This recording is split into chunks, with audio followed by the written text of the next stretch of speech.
دغه سړک چې اوس جوړېږي انشاءالله ټوله مخلوق ډېر په خوشحاله چې بایندر کورس روان دی د دې د ټوله سټنډرونه چې ایس ټي ایم سټنډر او اشتو سټنډر په مطابق باندې کارونه ترسره کېږي. ایران کې مې ډېر کلونه تېر کړل خو چې په افغانستان کې ما ته کار پیدا سو افغانستان مې ایران مې نور ترک وه ولې خپل وطن کې خدمت ونه کړو.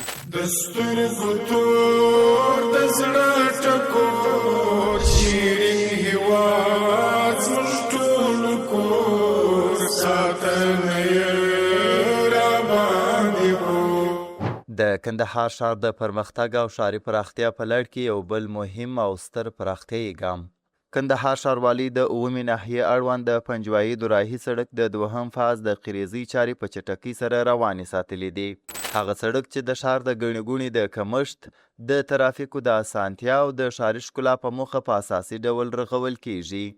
دغه مهم سړک چې 1100 متره اوږدوالی او 40 متره پلنوالی لري د ښار له مهمو ترانزیټي لارو څخه شمیرل کیږي چې د لومړي پاس کارونه یې څه موده وړاندې بشپړ سوي وه او اوس یې د دوهم پاس چارې هم وروستیو پړاوونو ته رسېدلي دي.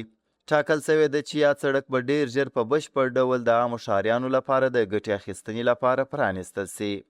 بایندر کورس روان دی د دې د ټوله سټنډرونه چې ایس ټي ایم سټنډر او اشتو سټنډر په مطابق باندې کارونه ترسره کېږي. د لابراتوار د تخنیکي انجینر په حضور کې ټیسټونه ترسره کېږي.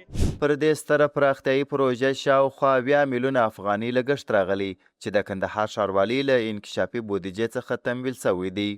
یاده پروژه نه یوازې د ښار د ترافیکي ستونزو په کمولو کې مهم رول لري بلکې د ښاري ښکلا، منظم ترانسپورت او د اقتصادي فعالیتونو د پراختیا سبب هم ګرځي.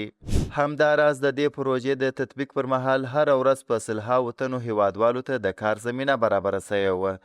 ایران کې مې ډېر کلونه تېر کړل خو چې په افغانستان کې ما ته کار پیدا سو افغانستان مې ایران مې نور ترک وه ولې خپل وطن کې خدمت ونه کړو.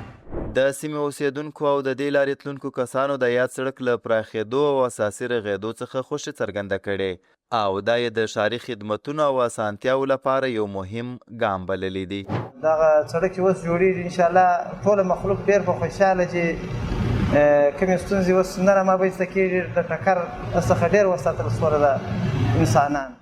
دی همیش لري سمسور شیرین هېواد زموږ